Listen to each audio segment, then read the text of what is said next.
very happy today to introduce today's student speaker. Vivek Kavadi is a practicing oncologist with a specialty in breast cancer and prostate cancer. He studied biochemistry at Rice University, where he graduated summa cum laude. He then received his medical degree from Harvard Medical School. He completed a residency in radiation oncology at the MD Anderson Cancer Center, where he was also the chief resident. After more than 25 years in clinical oncology, last year Vivek took a position as the chief radiation oncology officer for U.S. Oncology. In 2019, he was honored by the American Society of Radiation Oncology by being granted the title of Fellow. You can imagine why Vivek's speech was chosen. Ladies and gentlemen, Vivek Kavadi.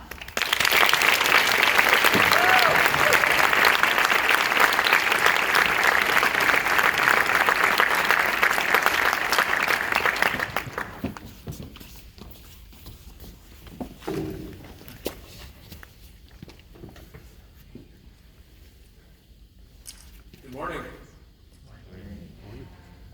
Dean Lane, Professor Fader, members of the Wharton faculty, Kathleen Maloney, Jennifer Craig, members of the WEMBA staff, friends, family, and the incredible WEMBA 45 class of 2021. It is my distinct privilege and high honor to speak to you today. Before I start, I did want to acknowledge that by selecting me as class speaker today, Wharton has taken an important stand in the major societal issue of ageism.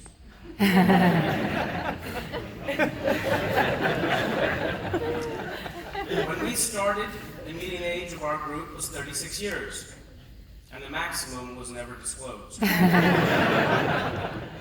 Over the last 2 years, I have tried but have yet to identify anyone older than me. Hence, I am assuming that I'm the elder statesman of this distinguished group.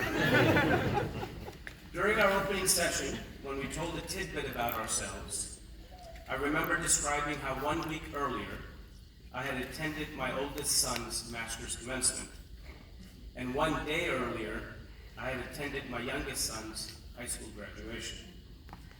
And juxtaposed with that, I was now starting the next phase of my educational career. That was 2 years ago, and what a journey it was for all of us.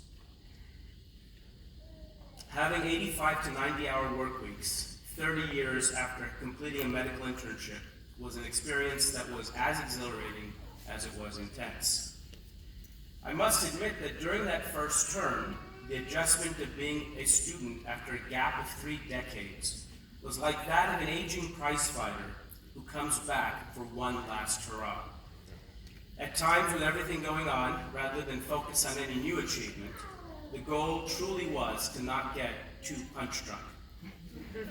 I remember one time chatting with Kent Smetters after class and telling him that the last time I took economics was 37 years ago.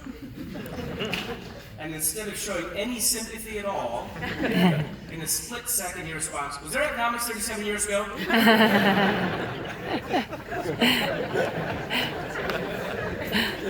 Well, 2 years ago, this group of 120 came together for the first time.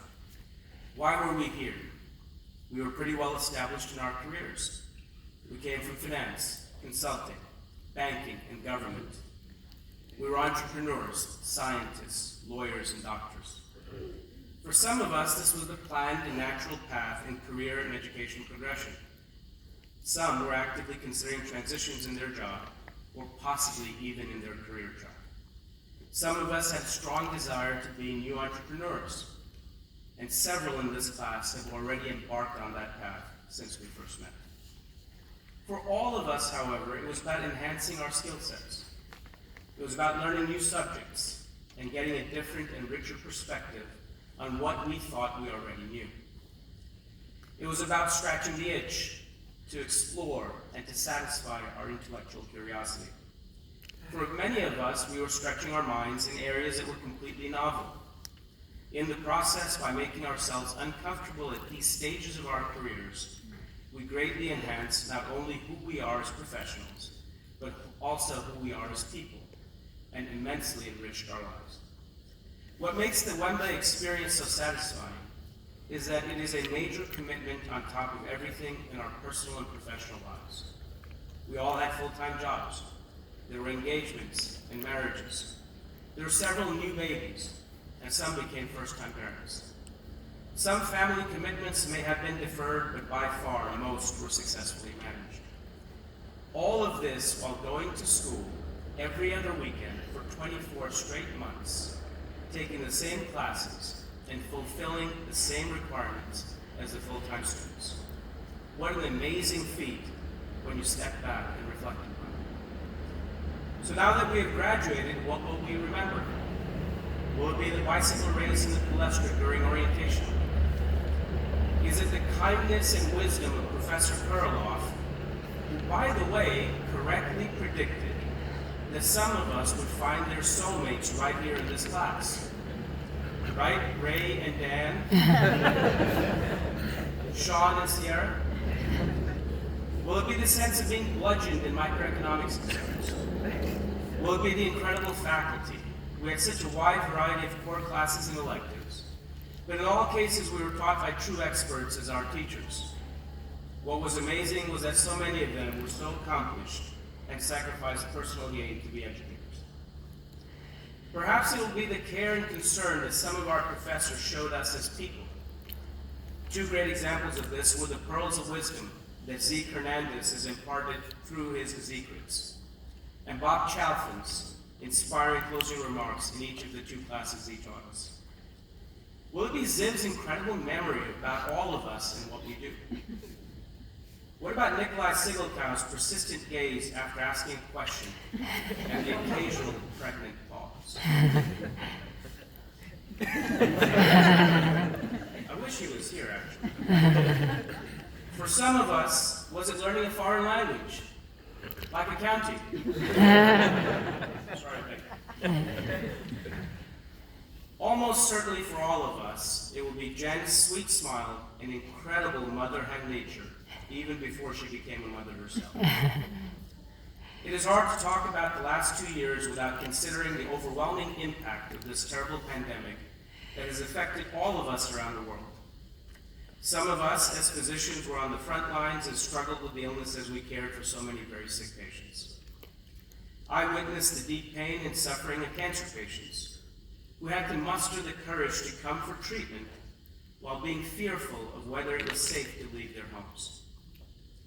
All our lives changed dramatically with remote work for us and our partners, remote school for our children, isolation of parents and loved ones. Little was the same, and much will be permanently changed. Each of us has a family member, a dear friend, a close acquaintance who has contracted COVID-19. Some in our class have had it. Tragically, too many of us have lost a loved one to it. It certainly had a huge impact on our ward experience.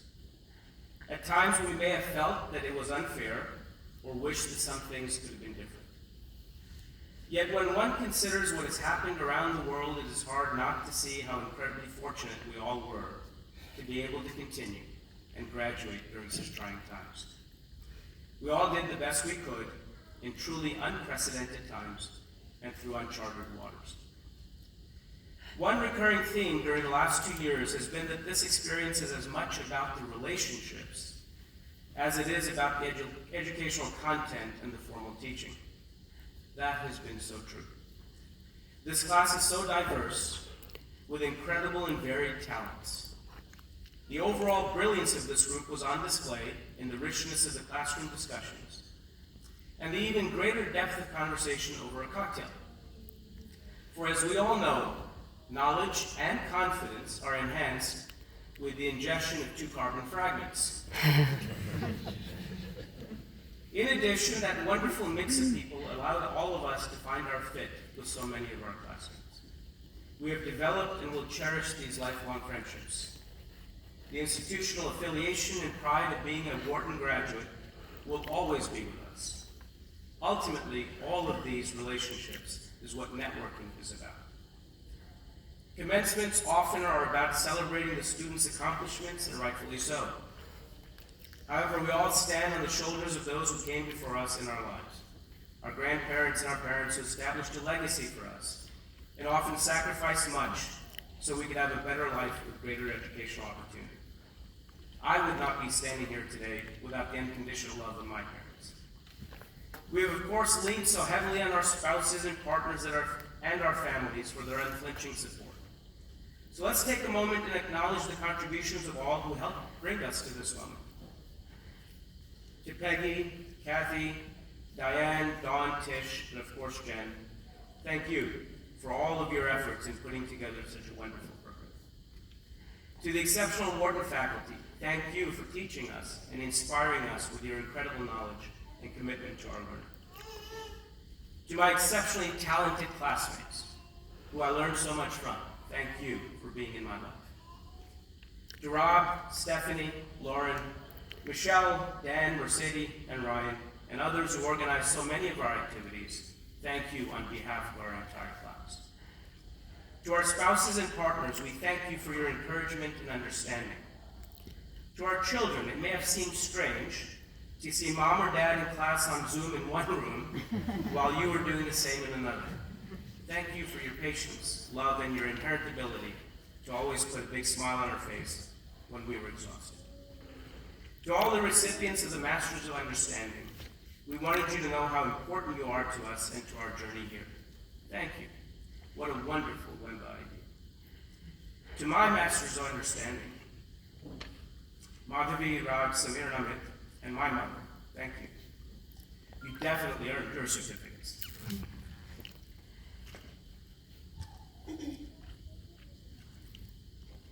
To my father, I give you my final thank you. As some of you know, I lost him halfway through the program. I know he would have been proud to witness another commencement of mine, especially when he had gotten used to his grandchildren's ceremonies over the last few years. I wish he was here. But the magic of the circle of life is such that while my father couldn't be here to witness his son's graduation, my sons could be here to witness mine.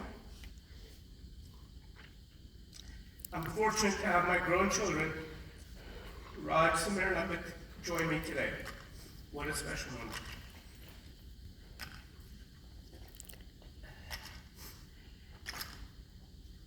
As I close, I want to share a story about a childhood friend who would get very nervous before exams, and before every college and medical school exam, he would seek inspiration from a great Philadelphia hero, Rocky Balboa.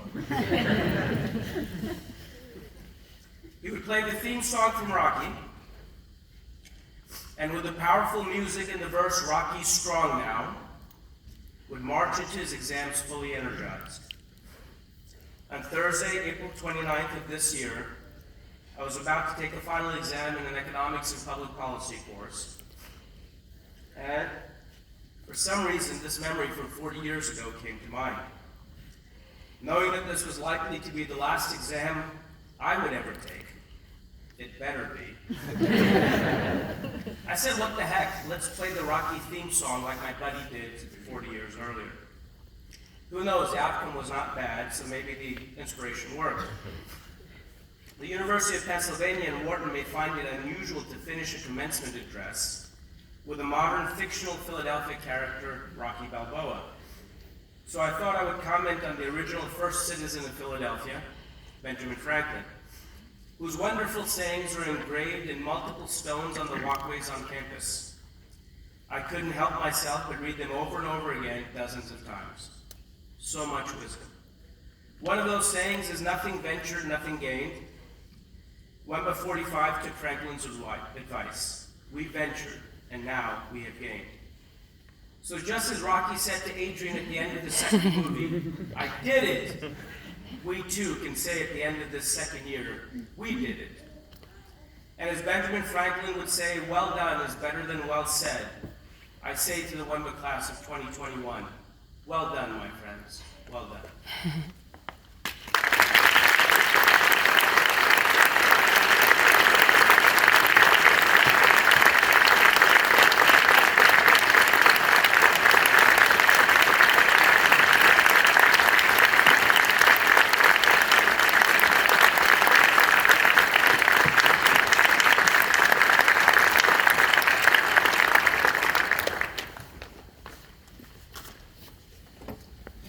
Good morning, everybody. My name is Kathy Maloney, and I'm the program director in this current role. You'll see me again in a few minutes. Vivek, I want to tell you, that was the best graduation speech I've ever heard of. I'm not just saying that.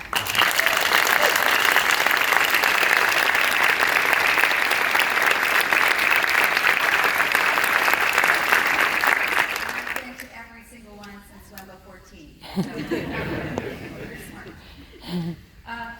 My job now is to introduce three people that are known to you as our student award winners. The class each year selects people that best fit these various awards. It is my pleasure to have them come up on stage. So I'm going to invite Rob Burton. Come on up.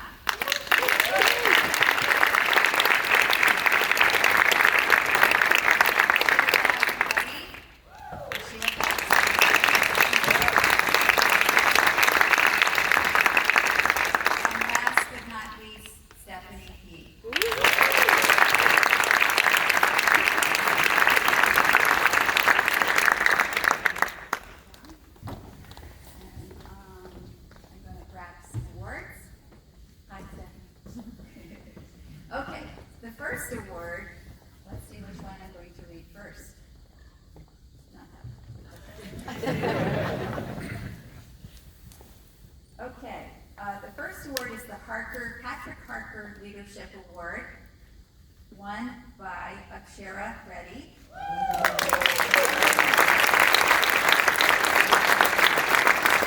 For those of you who don't know about Pat Harker, he was our dean when we started Wharton San Francisco, and I was on the launch team, and I can tell you from firsthand experience, I never saw anything happen so fast at the Wharton School or the University of Pennsylvania. So it is an award that, it shows that you've provided leadership, you take on challenges, you require innovative thinking, perseverance. This award will be presented to you, and I thank the class for voting for you. So here's your gift.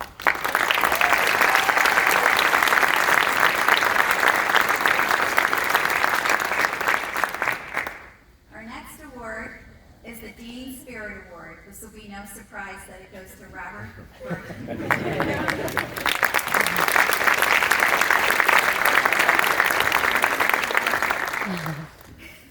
The Dean Spirit Award is bestowed on the student who has been the catalyst in bringing students together and most contributed to the Wharton experience by generating enthusiasm amongst the class members to make the 2 years a remarkable experience. So thank you for voting for Rob.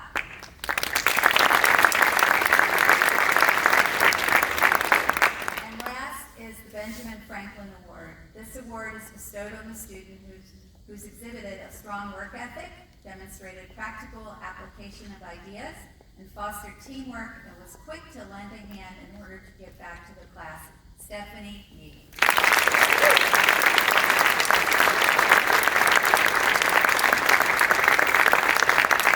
think you all know that Stephanie was on the student committee that helped plan this incredible weekend for all of you, so I think you really should give her a big hand.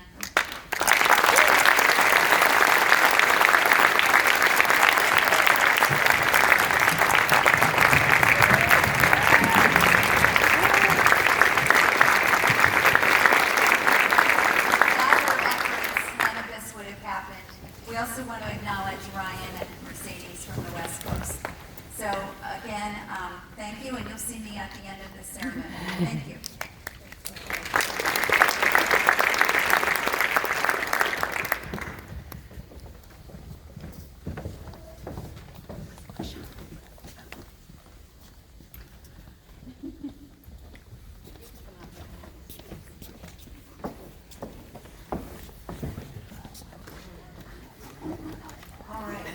It's now my great pleasure to recognize those students who performed at the top of their class, beginning with the students who achieved graduation with honors. This award is given to those whose GPA is in the top 20% of the class. When I call your name, just rise in your seat. Okay? Sachin Agrawal.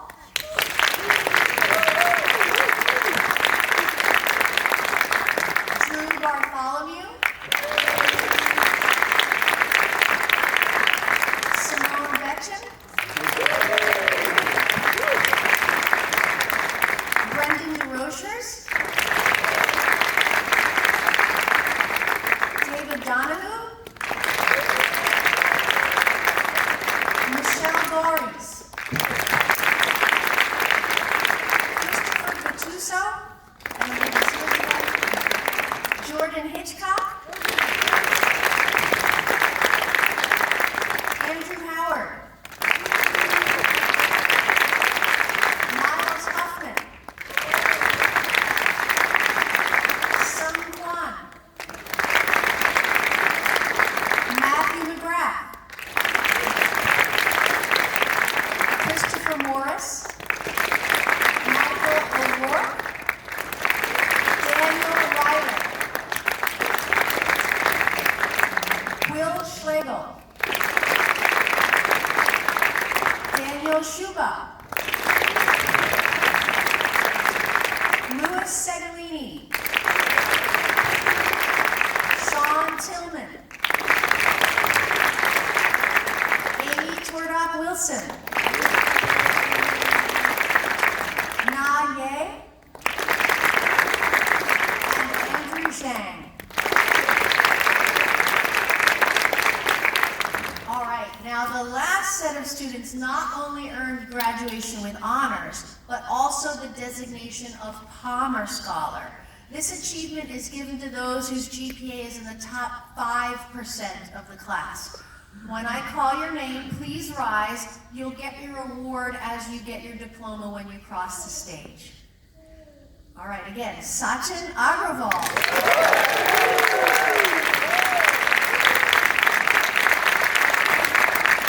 Michelle Gories. Matthew McGrath. Louis Segalini. Sean Tillman. And Na Ye. Congratulations to all our academic award winners. And now, I'll ask the class of 2021 to line up for roll call and the awarding of diplomas.